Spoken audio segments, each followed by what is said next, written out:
There's a word I like that I've kind of been stuck with for tonight's speech, and it's priorities. You know, when you talk to somebody and they want to know that they're your priority, whatever their issue is, you care about it first. It's what you think about in the morning when you wake up. It's what you think about when you go to bed. I feel like that's what Americans want out of the president tonight. Paychecks and prices. It's what he thinks about when he wakes up. It's what he thinks about at the end of the day. And it's everything for him in 2026. If he makes them feel like they're his priority on that, I think it's a great speech. I like the phrase, your wages are going to grow like gangbusters. There you go. There you go. More gangbusters tonight. Yes. Okay.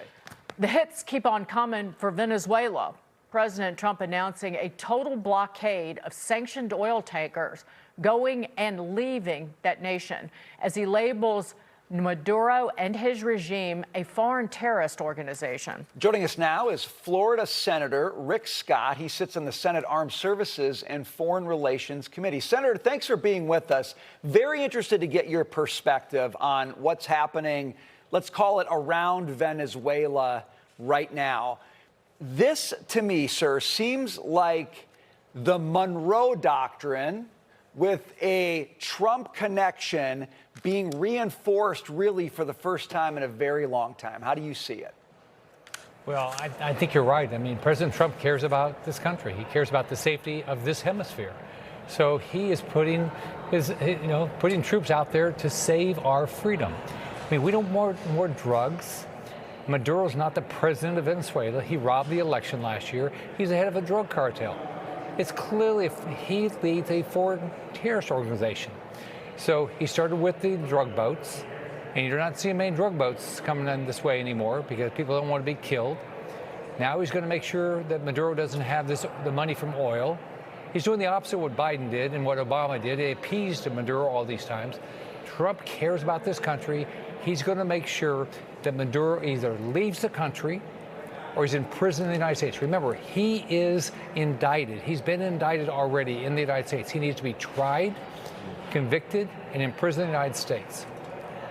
But Senator, speak to this.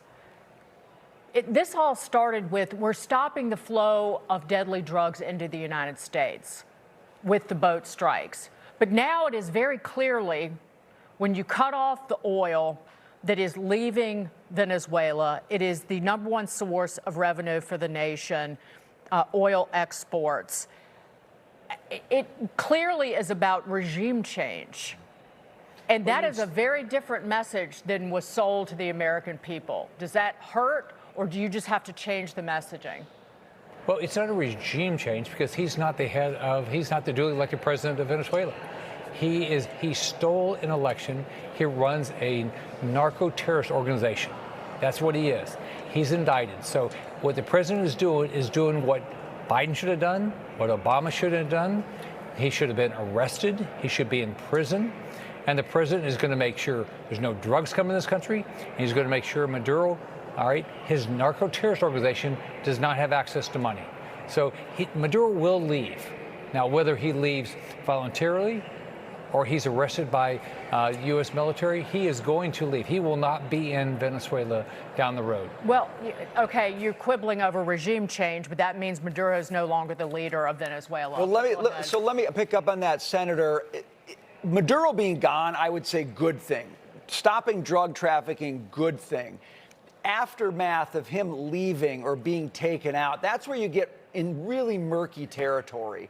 What would the U.S. have to be prepared to do? What would the American people have to be prepared to see happen in Venezuela when he leaves? If you've got boots on the ground, that could get ugly, sir. How do you respond to that?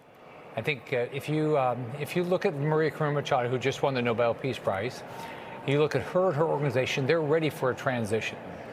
They won the election. Edmundo Gonzalez won the election. They're ready to come in and run the election. Now remember, Maduro is not actually being protected by the Venezuelan military. He's being protected by the Cuban police, right? So they're going to get out of Dodge, right?